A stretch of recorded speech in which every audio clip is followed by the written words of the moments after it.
తెలంగాణ రాష్ట్రంలో రాష్ట్ర ఏర్పాటు జరిగిన తర్వాత పెద్దలు మా పార్టీ అధ్యక్షులు అదేవిధంగా తెలంగాణ ప్రదాత కేసీఆర్ గారి నాయకత్వంలో 2014లో తెలంగాణ తొలి ప్రభుత్వం టీఆర్ఎస్ ప్రభుత్వం వ్యవసాయాన్ని స్థిరీకరించాలి, రైతును రారాజు చేయాలి అనే ఉద్దేశంతో భారతదేశంలో స్వాతంత్రం వచ్చిన తర్వాత ఎవరు ఆలోచించని విధంగా ఒక విప్లవాత్మకమైన పథకానికి రూపకల్పన చేసి ఎన్నికల మేనిఫెస్టోలో పెట్టకపోయినా, ఓట్ల కోసం ఆ మాట చెప్పకపోయినా రైతుల మీద ప్రేమ ఉండే నాయకుడు కాబట్టి, తాను స్వయంగా రైతు కాబట్టి కేసీఆర్ గారు రైతుకు పెట్టుబడి ఇవ్వాలి, రైతు దాన్ని ఏ రూపంలో వాడుకున్నా వ్యవసాయంలో రైతుకు పెట్టుబడి ఇవ్వాలి అని ఆలోచన చేసి దాన్ని అమలు చేసిన నాయకుడు మా నాయకుడు కేసీఆర్ గారు.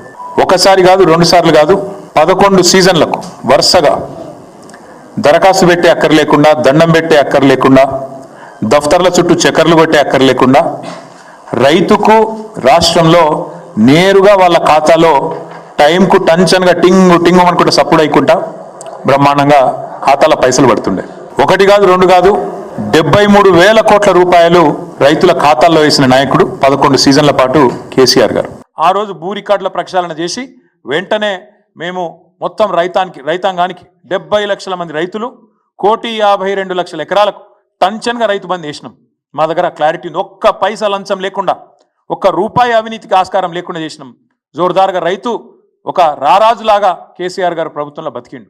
మరి ఇప్పుడు మీ ప్రభుత్వం వచ్చినాక బిచ్చగాన్ లెక్క రైతు ప్రమాణపత్రం ఇవ్వాలి అనలేదు దొంగతనం జరిగినట్టు 22,000 కోట్లు దారి మళ్ళినాయి. ఎవరికి పోయినా 22,000 కోట్లు చెప్తావా? దమ్ముందా ఈ ప్రభుత్వానికి? ఎక్కడ పోయినా 22,000 కోట్లు చెప్తాందుకు? పెట్టు, లెక్క పెట్టు.